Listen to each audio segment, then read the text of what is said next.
Madame, bonsoir, monsieur, merci d'être avec nous. Je vous souhaite la bienvenue au journal. Voici les titres, les principaux de ce 20h.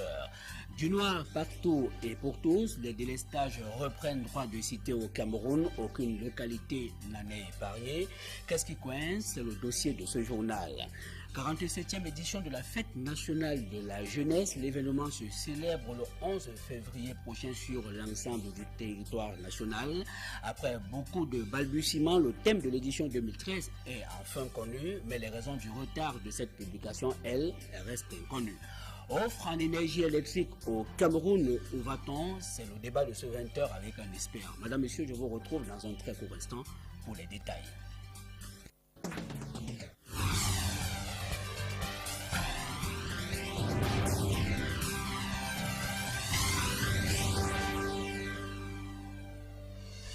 Bonsoir une fois de plus, madame, monsieur, et merci de nous retrouver aux 20h. Coupure intempestive de l'énergie électrique au Cameroun. Les populations continuent de subir le martyre, notamment dans la ville de Douala. Les habitants du lieu-dit village disent ne plus compter la fréquence de ces délestages. Ils ont désormais opté pour des bougies de délestage qui entraînent des conséquences fâcheuses sur l'activité économique. Le commerce tourne désormais au ralenti, surtout pour ceux qui font dans la vente du poisson. Les pertes chez beaucoup s'élèvent à des centaines de mille, voire de millions de francs CFA. Reportage de Flavien Valondongo. Depuis le retour des délestages dans la ville de Douala, la plupart des commerces et autres structures génératrices de revenus fonctionnent au ralenti. Trop de coupures au Cameroun, ça ne va pas. Ça ne va vraiment pas, franchement. Ça ne va pas. Je paie tellement, franchement, puisque dernièrement même j'ai pesé le poisson presque de près de 200 000 francs ici. L'excès de coupure, ça ne va pas au Cameroun, l'excès de coupure. Je perds beaucoup d'argent. Déjà que si en une semaine on coupe déjà 2 fois, je ne peux même plus subvenir aux besoins de la famille. L'absence de l'énergie électrique pour ces opérateurs économiques contribue à des pertes énormes. Quand on coupe le courant, après il y a perte de... Il y a les poissons pourris là. Et ça cause beaucoup de pertes. On est d'ailleurs, pour gagner parfois, il y a des gens qui gagnent 10 000, mais maintenant là, même 5 000, on ne peut pas avoir. La perte de confiance s'est installée à cause de la livraison tardive de la marchandise pour certains. Ouais, tous les jours, chaque soir, on coupe. Et ça me crée beaucoup de problèmes avec les clients. Puisque je ne livre plus à temps. Et ça fait que moi aussi, je ne gagne pas de l'argent à temps. Dans les espaces marchands, c'est la timidité. La fréquence des délestages est incontable. Avec ça, les populations continuent de recevoir des quittances. À Douala, les consommateurs de l'énergie électrique qui broient du noir sont à l'image d'une bombe à retardement au regard de la mine à cause des délestages. Et comme par contagion, l'eau potable, elle aussi, se fait de plus en plus rare. La pénurie n'épargne aucune ville ni aucun village camerounais. Le calvaire est perceptible autant à Douala, en Kongsamba, qu'à Djabane ou encore à Bakassi, Pierre Laverdure-Wombang. La scène se passe de tout commentaire. C'est le calvaire depuis que l'autorité municipale de cette localité a décidé de fermer les quelques forages qui alimentaient les familles. La situation est alarmante. Les enfants ne vont plus à l'école. Ils sont obligés de se lever très tôt le matin pour aller puiser de l'eau et parfois font des heures avant de revenir presque sans eau. Voici Douala, la scène n'est pas différente. Au quartier Makepe et même dans bien d'autres quartiers de la cité capitale économique du Cameroun. On vient souvent obligé de pouvoir toujours réserver des bonbonnes. Auquel cas ça vient vraiment, nous les mettons vraiment. Ça avance, où ça recule, on ne comprend rien. Bien loin de là, c'est grâce aux forces de l'ordre que les populations de Djabane à Bakassi peuvent boire de l'eau. Et de même, le cri des enfants de Boya ne résonne pas toujours dans le sud-est. Ma mère ne peut pas préparer à la maison parce qu'il n'y a pas d'eau. Elle ne peut rien faire, il n'y a pas d'eau depuis des semaines. Vraiment, c'est terrible. Il n'y a pas vraiment de l'eau à boire parce que vraiment chaque jour, il n'y a pas de l'eau ici. La situation est toujours comme ça. Les gens se bagarrent. On passe toujours beaucoup de temps ici. C'est le combat permanent entre les populations. Le précieux liquide se fait rare et chacun doit se battre pour en rapporter quelques litres à la maison.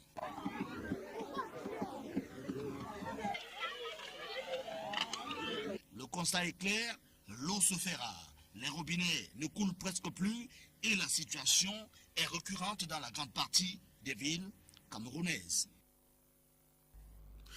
Voilà, on le voit très bien, des populations camerounaises sont sans eau et sans électricité.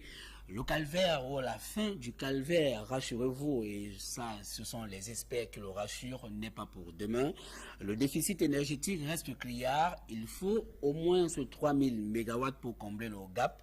En termes d'eau potable, la production actuelle reste déficitaire. Et si le Cameroun devenait le Sénégal, ce pays où la question de l'énergie électrique a coûté cher à un régime. Éric Fernand Kouamou. Paris, le 1er février 2013. Yaoundé, 6 février 2013. Ici, le gouvernement camerounais, par la voix du ministre de l'Eau et de l'Énergie, séduit et rassure les investisseurs français sur la santé de la vie nationale. Mais ici, au Cameroun, le peuple se crêpe le chignon. Une scène de bagarre pour obtenir de l'eau potable au moyen d'un camion-citerne, comme dans un camp de réfugiés au lendemain de la guerre. C'est bien Yaoundé, la capitale du Cameroun. Un Yaoundé où les populations ont soif comme à Douala, à Bafoussam, à Garoua, à Maroua, toutes des grandes métropoles du pays, toutes sévrées d'eau potable, dans plusieurs quartiers et depuis des années. Illustration d'une population déjà meurtrie par une épidémie de choléra qui a tué des citoyens au nom de déficit d'eau potable. Illustration aussi d'une politique publique d'adduction d'eau potable qui évolue en dents de scie, sous le regard des dirigeants aux apparences d'impuissance. Et pourquoi Cameroun, pays de 20 millions d'habitants, seuls 35% de la population a accès à l'eau potable. Tenez, les deux grandes villes du pays souffrent d'un déficit criard. À Yaoundé, la capitale, la production actuelle est de 85 000 mètres cubes. Or, il en faut au moins 300 000 mètres cubes par jour, soit un déficit de 200 000 mètres cubes. Concrètement, la fin du calvaire, ce n'est pas pour demain. Les robinets vont continuer à rester secs. Les populations continueront à vivre le calvaire de la soif en attendant. Ce n'est pas le seul mal qui ronge la population camerounaise. L'accès à l'électricité est devenu un quasi-mystère. Mercredi 6 février 2013, voici le tableau de délestage enregistré par nos équipes à travers le pays. À Tchang, ville estudiantine, les populations ont passé 10 heures dans le noir, de 12 heures à 22 heures. À Douala, ville économique, 6 heures sans électricité, au mépris des conséquences sur l'économie nationale. Bertois, 1 heure dans le noir. Tableau dressé, 4 jours seulement, après le discours contradictoire du ministre de l'Énergie et de l'Eau aux partenaires français. Nous avons un programme d'électrification de 1000 villages par les centrales photovoltaïques. Nous avons également engagé des micro-centrales hydroélectriques. Tout cela pour permettre, n'est-ce pas, aux investisseurs potentiels, tous ceux qui aimeraient investir, que ce soit dans l'agriculture, l'industrie, même l'élevage, pour qu'ils aient de l'électricité. En réalité, le ministre n'a pas tout dit. Le Cameroun aujourd'hui souffre d'un déficit énergétique dans l'ordre de 1000 MW, si on ajoute ceux qui ont développé leurs propres moyens de fourniture. Les multiples coupures intempestives coûtent cher à l'économie nationale, l'économie d'un pays qui se cherche encore. Entre 2002 et 2011, l'économie du pays a perdu 1000 milliards de francs CFA, soit la moitié du budget du Cameroun, à cause du déficit énergétique.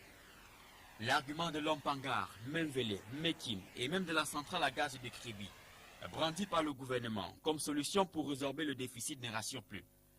Le chantier de la centrale à gaz de Kribi, par exemple, est achevé depuis plusieurs mois, mais elle n'est pas toujours opérationnelle. On attend la livraison du gaz par la Société nationale des hydrocarbures. Conséquence, ce ne sera pas possible avant début mars. L'objectif affiché par le gouvernement de dépasser 3000 MW à l'horizon 2020 est loin de donner du sourire à ce commerçant de poissons frais qui a perdu gros à cause des multiples délestages. Loin de procurer de la joie à cette ménagère qui a vu ses appareils prendre un coup de panne violente. Au Sénégal, le déficit d'eau et d'électricité a coûté cher à Abdoulaye Wade. Et l'histoire de l'Afrique contemporaine l'a retenu. Et ça, l'histoire de l'Afrique contemporaine ne l'a pas oublié. Voilà, manifestement pour l'heure, le discours politique reste très loin de la réalité. Nous y reviendrons dans la seconde partie de ce journal consacré aux débats. En attendant, notons que le choix du site freine considérablement l'installation du commissariat de sécurité publique à Mimboman, un quartier de la ville de Yaoundé. Plusieurs locaux sont en étude pendant que le délégué du gouvernement auprès de la communauté urbaine de Yaoundé sommes les propriétaires des lots communaux et des chantiers abandonnés à viabiliser leur espace. Des détails avec Marcelin Gangsop. Les habitants du quartier Mimboman doivent encore patienter pour bénéficier de leur commissariat de sécurité publique. L'enfantement de cette structure, tant attendue, se heurte à une difficulté liée au choix du site. Pour le moment, il y a un certain nombre de locaux qui nous ont été proposés. Nous ne nous sommes pas encore déterminés. Vous en aurez le temps dans les prochains jours. Parce que notre souci, c'est de favoriser l'accessibilité, puisque c'est un service public, aussi bien pour nos hommes que pour les populations qui auront besoin de leurs prestations. Parmi les locaux proposés figure celui-ci, offert gracieusement par l'ancien ministre des Sports et fils du coin, Augustin Thierry Edjoa. En attendant que le choix soit opéré, ce commissariat continue de séjourner au quartier Colmesen, sous la direction du commissaire de police principal, Tendemou. Pendant ce temps, le délégué du gouvernement met la pression sur les propriétaires des lots communaux non mis en valeur, ainsi que les chantiers inachevés à Mimboman. Gilbert Simievona prescrit instamment la viabilisation de ces espaces. Pour ceux qui ne peuvent pas construire une maison d'habitation, il leur est demandé de construire tout au moins une clôture, même en matériaux provisoires, et d'y loger un gardien, afin de sécuriser les lieux et d'éviter les accès non contrôlés. L'objectif étant de limiter les poches d'insécurité au sein du quartier Mimboman. Un délai de 3 mois a été accordé aux principaux concernés pour s'exécuter, au risque de se voir déposséder de leurs propriétés. Le crime a-t-il changé de lieu à Yaoundé? Encore un corps mutilé abandonné dans la broussaille. La scène se déroule cette fois-ci au lieu dit Kolkondi, non loin de Fougerolles, sur la route de Soa, une banlieue de la ville de Yaoundé. La victime, un photographe, 26 ans, Stéphane Zekoro, dont le corps est inerte, a été découvert ce jeudi par des riverains. Plusieurs parties de son corps, dont les membres inférieurs, ont été amputées et emportées comme cela a été le cas dans la série de crimes perpétrés à Mimboman dans la ville de Yaoundé. Encore des morts sur nos routes, 3 morts dans un grave accident de la circulation. Le véhicule aurait perdu les freins avant de s'écraser sur un talus dans un petit village de Bango. Nous sommes dans la région de l'ouest du Cameroun. Jérôme Narcisse Sobze. Encore des accidents sur nos routes. La route de l'ouest a encore reçu des morts dimanche dernier. Cette Dina, immatriculée nord-ouest 220 AC, conduit partie de Banka dans le Onkam, région de l'Ouest Cameroun, et qui se rendait à le MAM, région du centre, a fini sa course dans un petit village du département des Hauts-Plateaux, appelé Balambou. Bilan 3 mois sur le carreau et 4 blessés graves qui ont été transportés dans les hôpitaux de la place. Quelques connaissances des victimes, arrivées aussitôt sur les lieux, n'ont que leurs yeux pour pleurer.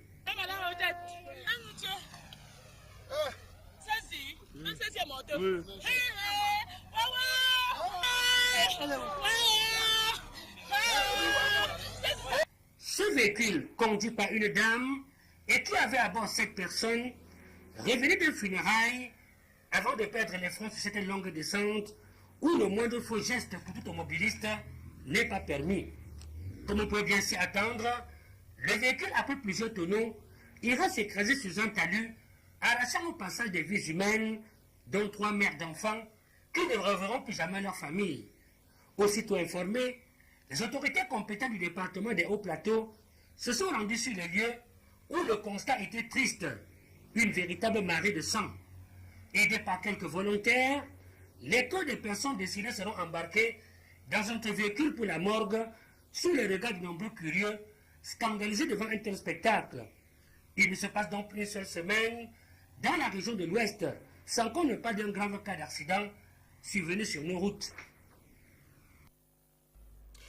Et nous restons dans ce registre macabre pour signaler qu'un enfant de 4 ans trouve la mort dans un incendie qui s'est produit dans la ville de Baganté, toujours dans la région de l'ouest du Cameroun.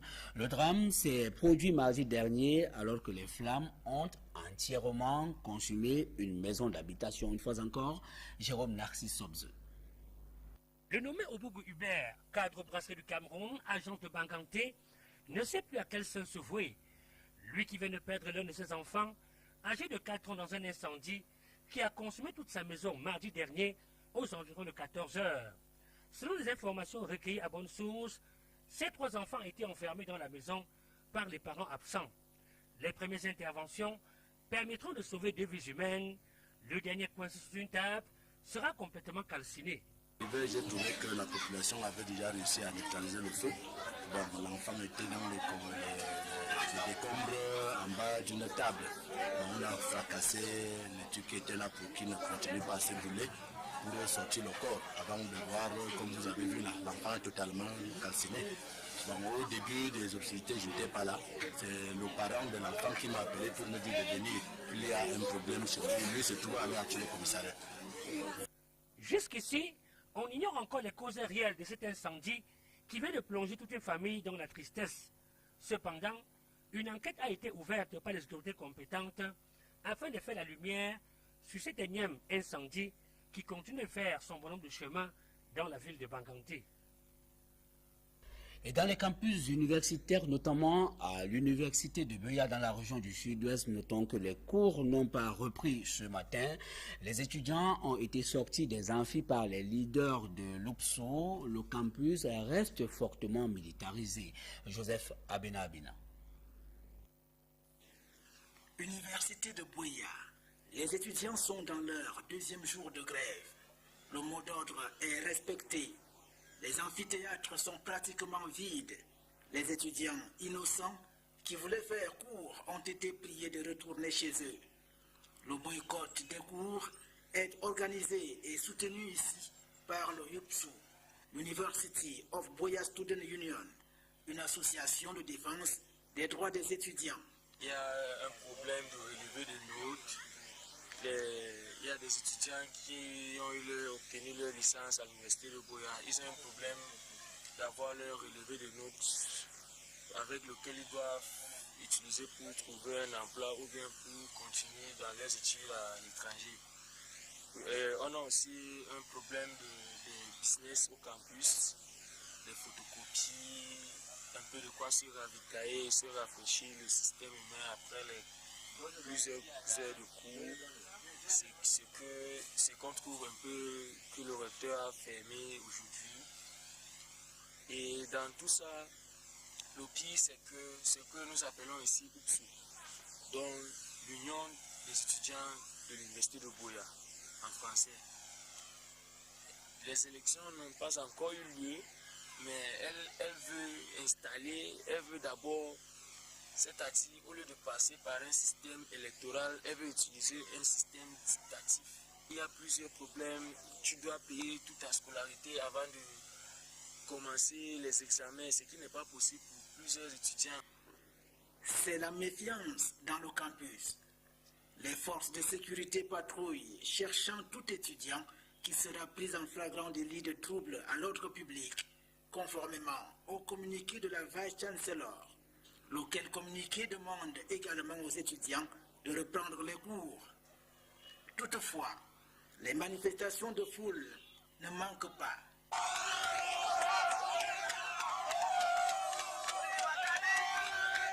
Jointe au téléphone par le reporter d'Equinox Télévision, la Vice-Chancellor, Dr Nalova Nalyonga, a indiqué être très occupée pour répondre à nos préoccupations. Si cette grève persiste, la 47e édition de la Fête nationale de la jeunesse risque de se célébrer ici à Buea sans les étudiants de l'université de Moliko. Maintenant, notre série consacrée à la semaine de la jeunesse à l'occasion de la célébration de la 47e édition de la fête nationale de la jeunesse le 11 février prochain. Le thème de l'édition 2013 est enfin connu seulement. Il est connu en retard. Les raisons de ce retard restent inconnues au plus haut niveau du gouvernement camerounais. Yannick Mbazwa. Que de sueur coulée pour une information d'enjeu majeur. Prendre connaissance du thème de la 47e édition de la Fête nationale de la jeunesse n'a pas été chose aisée. Jeunesse, responsabilité civique et participation au processus de développement, thème choisi pour cette année, a été communiqué à l'équipe d'Equinox Télévision à 12h30. Les raisons de ce retard de publication du thème de cette 47e édition restent un énigme pour le directeur national de l'éducation civique et de l'intégration. Je ne peux pas savoir. En réalité, ce sont des hommes qui travaillent sur ces textes-là. Eux, quand nous envoyons, nous n'avons pas seulement envoyé ce thème, nous avons envoyé 4 thèmes. Et ce thème parcourt donc des étapes. Ça passe à la primature, ça passe à la présidence, et puis je ne sais pas si un comité est mis sur pied pour décider du thème qui doit être choisi. Au-delà du retard, il reste convaincu que le message atteindra les cibles. Le thème qui aujourd'hui est le thème national de cette 47e fête de la jeunesse a été envoyé à la haute hiérarchie il y a de cela longtemps. Donc si c'est seulement aujourd'hui que ce thème est décidé, c'est pas de notre faute. Je crois que la haute hiérarchie a jugé bon que ce soit en ce moment qu'il délivre ces messages. Message lequel, d'un point de vue général et pour l'administration, revêt une importance particulière. Il faut comprendre que c'est une interpellation du gouvernement à l'endroit de la jeunesse. C'est une interpellation, une invite. La jeunesse doit être responsable. La jeunesse doit participer. Jeunesse, responsabilité civique et participation au processus de développement. Message de mobilisation juvénile pour leur participation à la prise de décision et à la gestion du pays. La 47e édition de la Fête nationale de la jeunesse va se célébrer au Cameroun dans un contexte marqué par le chômage criard des jeunes, pas d'emploi formel, toute chose qui contraint des jeunes Camerounais à verser dans le système D, entendez, des brouillardises. Jean-John Impec et Serge Alain Otto. Quel que soit le temps qu'il fait, Thibaut Kuaté, 35 ans, vendeur ambulant de fruits exotiques, cherche sa pitance journalière à travers les rues de Bonaprison. Le domaine est un peu difficile puisque bon, quand on sort le matin à 5 heures, si tu ne sors pas très tôt, tu ne dois pas avoir la marchandise. Bon, tu sors, tu achètes, il faut laver, il faut classer, le temps de peler puisque je suis sorti depuis 5 heures. Voilà l'heure que je suis en train de démarrer le travail. Ce jeune père de famille qui a vite choisi le chemin de l'autonomie financière a eu de la peine à achever son cycle primaire. Embrasser le système D pour lui était une excellente voie de sortie. Les gens réfléchissent beaucoup, ils manquent quoi faire. Bon, quand ils te voient que tu te débrouilles déjà comme ça, ils se renseignent pour chercher à avoir aussi le pain quotidien.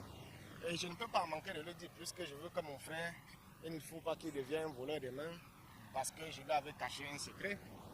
Je lui ouvre la porte, je dis que bon, je fais comme ci, je fais comme cela pour gagner peut-être mes 500 ou mes 1000 francs qui me permet de manger. Celui-ci, par contre, se débrouille comme il le dit lui-même tous les week-ends. Romain Kuaté est élève en classe de première D dans un établissement secondaire privé laïque de Douala. Cette période de relâchement des cours, en prélude à la fête de la jeunesse, lui donne l'opportunité de vendre des emballages plastiques. Voici son parcours. Je fais le contour au niveau du Bali. Je passe le Bali, ça à Bonanjo. Je passe mon marché de fleurs, je vends. Avant de compter mon appel, comme ça, là, je reçois mon marché central. Avec mon marché central encore, je contourne, je fais un peu de tout pour voir ce que j'aurai en fin de la journée. Et puis je rentre moi chez moi. Travailler, c'est trop dur, mais voler, ce n'est pas bon, diront certains. Voilà, c'est un reportage de Florian Fagno. Inertie ou alors essoufflement, le Conseil national de la jeunesse peine à imprimer ses marques 4 ans après sa création. Cette institution présente aujourd'hui un bilan pas des plus reluisants. Des détails avec Maxime Gansop. Annoncé en grande pompe en 2009, la création du Conseil national de la jeunesse avait suscité beaucoup d'espoir. Mais 4 ans après, c'est à peine si cette structure fonctionne effectivement. Nous avons passé tout un mandat, rien n'a été fait jusqu'à ce niveau. Et nous sommes abandonnés à nous-mêmes. Nous appelons les pouvoirs publics à vraiment honorer de leurs engagements, subventionner le conseil. Parce que sans ces subventions, nous ne pouvons rien faire. Vous êtes sans ignorer que les textes du conseil ne sied pas avec la jeunesse que nous avons et ne sied pas avec la charte africaine de la jeunesse. Il faut revoir un certain nombre de choses pour que l'équipe qui viendra ne puisse plus souffrir de ce dont on a souffert. Parce qu'on migrait, on ne savait pas où on était une association, où on était une ONG à statut particulier, mais on naviguait à vue. Il faut que le conseil ait un statut juridique clair. Quand bien même certains faits d'armes seraient à mettre à l'actif du Conseil national de la jeunesse, c'est le plus souvent le fait de quelques partenaires. Nous sommes appelés à chercher les ressources à travers des partenaires. Les partenaires, les ONG, les élus du peuple, ainsi qu'avec les communes qui nous apportent un appui. Mais cela ne suffit pas. En première année, on a eu 10 millions. En deuxième année, on a eu 10 millions. C'est cette année qu'on a pu avoir au moins 40 millions. Et dans les 40 millions, chaque région a pu avoir au moins 1 million, ce qui fait 10 millions. Chaque département a pu avoir 150 000 francs. Au sein de la jeunesse, l'on s'interroge sur la nécessité qu'il y avait à créer une telle structure sans lui donner les moyens ni de fonctionner, encore moins d'engager une quelconque action au bénéfice de sa cible, à moins que les pouvoirs publics ne se ressaisissent à l'aube du nouveau mandat qui pointe à l'horizon. Malgré tout, la fête nationale de la jeunesse va se célébrer. La preuve, la fièvre des préparatifs s'empare des tout-petits à l'école primaire. Au menu, exercices de chants patriotiques et simulation de la grande parade du 11 février prochain devant des autorités. Serge Alain Otto. Ce sont ces pas ordonnés et cette discipline dans les rangs qui devrait être la marque de fabrique de cet établissement lors du défilé du 11 février prochain. Pour cette édition, comme lors des précédentes, une série de chants patriotiques a été sélectionnée pour l'événement, au rang desquels celui intitulé 47e fête de la jeunesse.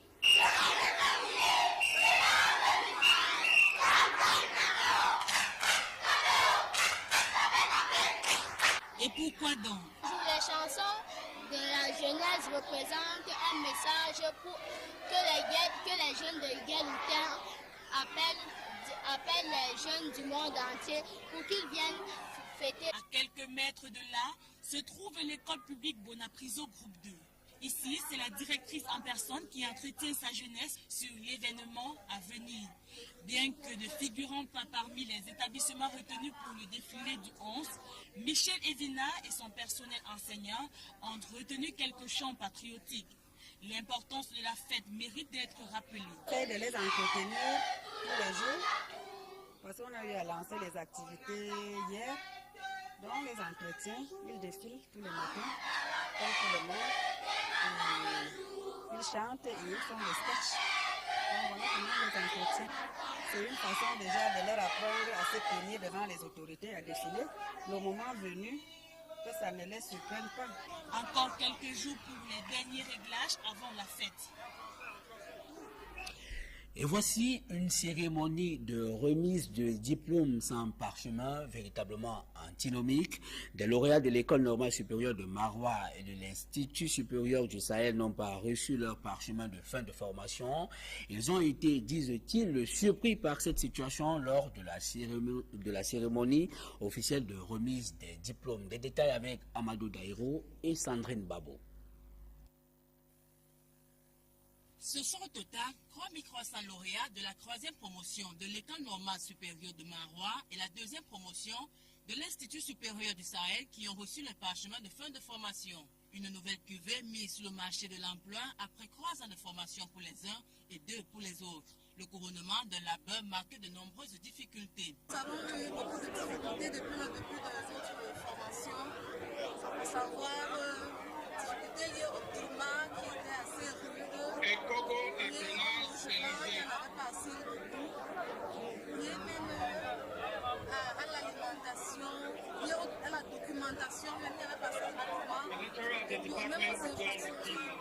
Parmi ces récipiendaires, on compte également 72 étudiants de nationalité tchadienne. Occasion bien indiquée pour les orateurs, notamment le secrétaire général du ministère de l'Enseignement supérieur, de reconnaître l'hospitalité des populations de la ville de Maroua. Au cours de cette cérémonie solennelle de remise des diplômes qui avait pour cadre le stade Lamido Yaya Daïro de Maroua, quelques grincements de dents ont entaché la fête. 62 apprenants n'ont pas reçu le chef-d'œuvre. Toute la promotion n'a pas eu de diplôme. Or, la condition était l'obtention de la licence en psychologie que nous avons obtenue à l'université de Yaoundé. Mais aujourd'hui, on a obtenu le diplôme et nous n'avons aucune information. On rappelle, c'est le 9 octobre 2008 que l'université de Maroua est créée par décret présidentiel.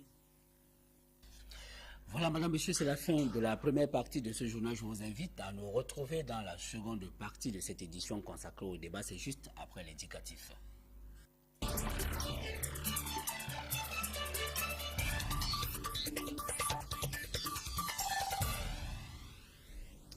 Merci de nous retrouver dans la seconde partie de ce journal consacré au débat. Et ce soir, nous recevons un expert, Dieudonné Kameni Djoute. Bonsoir.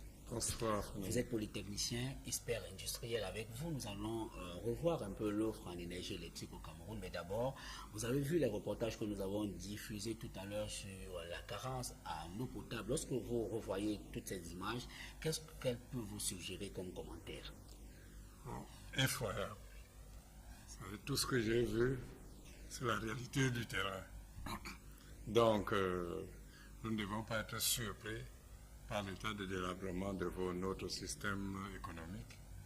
Vous avez dû constater aussi que le système éducatif va dans le même sens.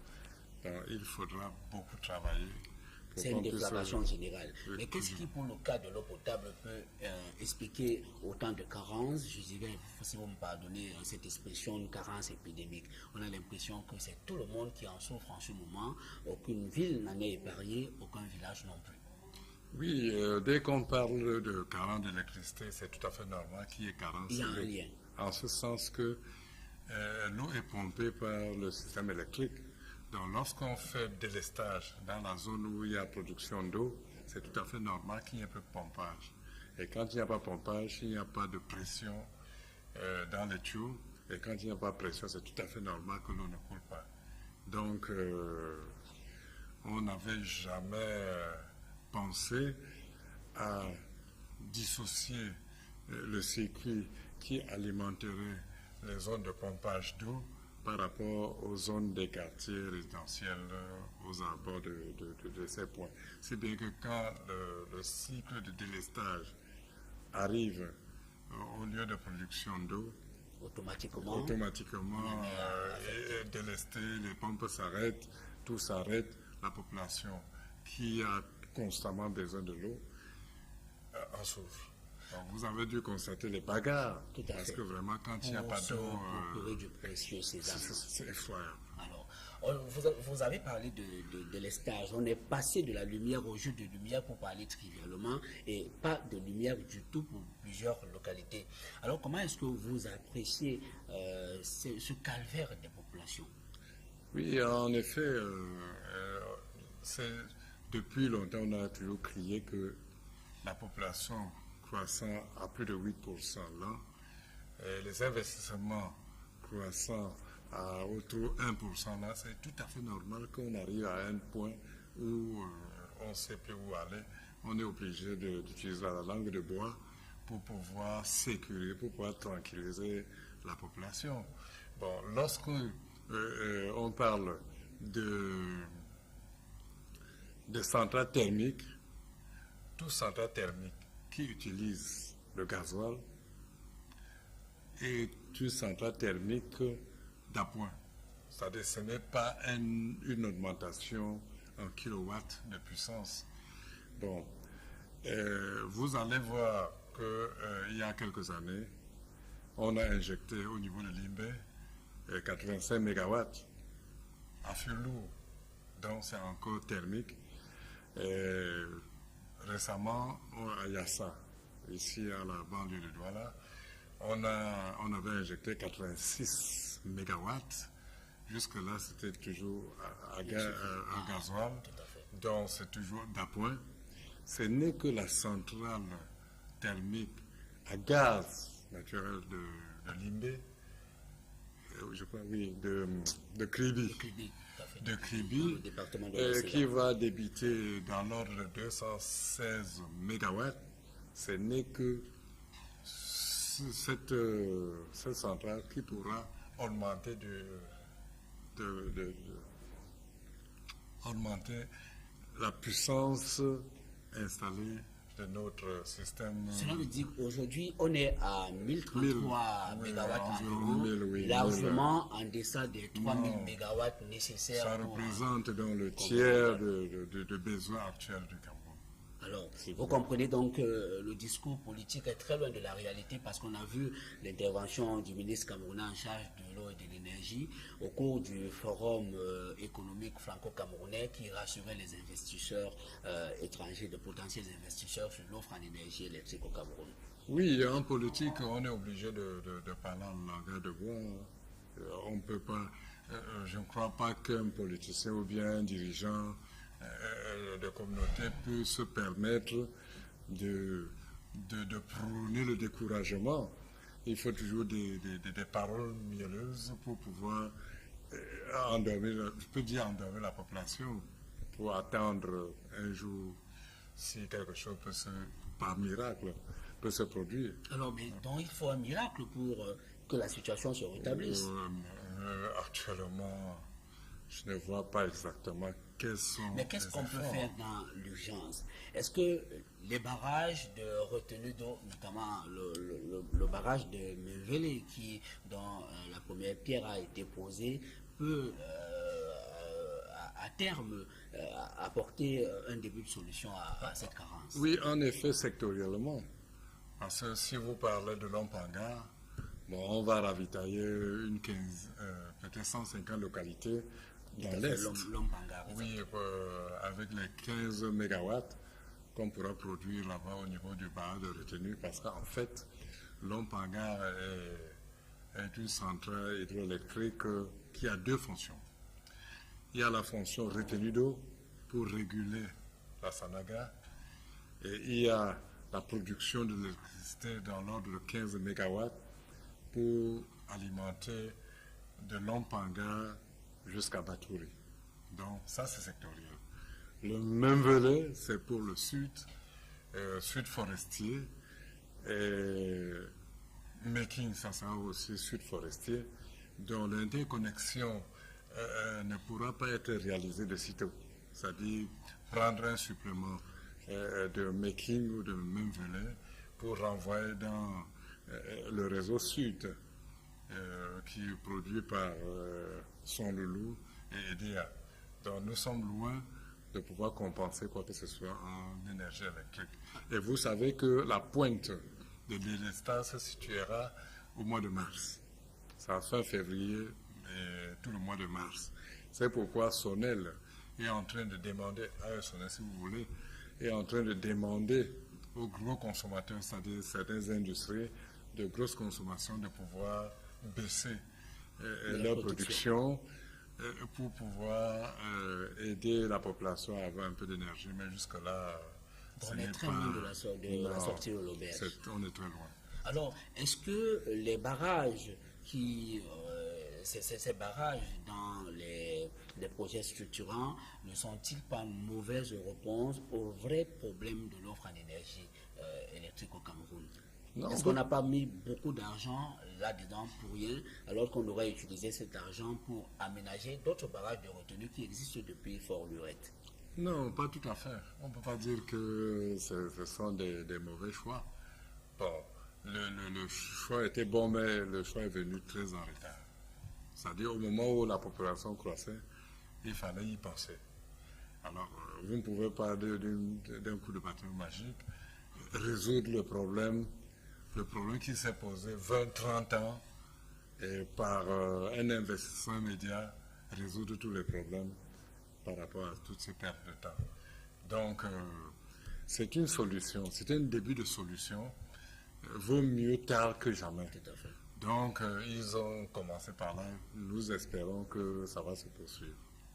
Vous savez aussi que jusqu'ici, il y a une compagnie principale de production et distribution de l'énergie électrique au Cameroun. C'est vrai que le secteur est libéralisé sur les tests. Est-ce qu'aujourd'hui, il ne faudrait pas encourager véritablement des initiatives privées pour qu'on sorte de ce monopole et que peut-être à terme, qu'il y ait de véritables solutions? En effet, c'est difficile pour un privé de développer l'énergie d'origine hydroélectrique. Parce que déjà, les investissements sont très lourds. Et ensuite, le réseau de distribution, c'est-à-dire la production, d'abord, les investissements sont très lourds. Et au niveau de la distribution, du transport même, déjà au niveau du transport, il faut imaginer quel couloir qu'emprunterait un producteur privé pour pouvoir atteindre les grandes villes, sans prendre le couloir de... Disons que AES Sonel est un vendeur. Ouais, AES Sonel est un vendeur d'énergie. Il y a EDC, je crois. EDC. Voilà. EDC doit produire le courant et vendre à AES Sonel. Et AES Sonel, à son tour, devra distribuer et facturer en particulier au public. Donc la tâche est complètement divisée par rapport aux structures de gestion. Donc s'il y a des privés qui voudraient s'installer pour... il faut choisir, soit produire et vendre à AES Sonel, soit acheter à EDC et vendre au public, mais vous allez utiliser quelques noms. Puisque les poteaux, vous n'allez pas utiliser les poteaux Sonel, vous n'avez pas, je ne sais pas. Quant à ce qui concerne les autres formes d'énergie, qui seraient peut-être mieux, par exemple l'énergie solaire, vous avez vu dans la ville de Douala, la communauté urbaine est en train d'expérimenter l'énergie solaire. Est-ce que le moment n'est pas venu d'expérimenter d'autres sources d'énergie maintenant? Oui, mais vous savez que quand on expérimente des sources d'énergie, au départ, le prix du kilowatt est toujours très cher. C'est après, quand le grand nombre de clients s'abonnent, que le prix commence à baisser doucement. Or, l'énergie solaire, pour l'instant, la capacité de captation ne permet pas, par exemple, aux industries. Nous pouvons faire le ravitaillement de... Non, les gens sont en train d'oser. Les gens sont en train d'oser. Merci Dieudonné Kameni Douto, vous êtes polytechnicien, expert industriel. Merci d'avoir accepté ce plateau, madame, monsieur. Merci de nous avoir suivis. C'est la fin de ce journal. Restez connectés sur le programme d'Equinox Télévision. Je vous retrouve demain lorsqu'il sera 20h. Bonsoir.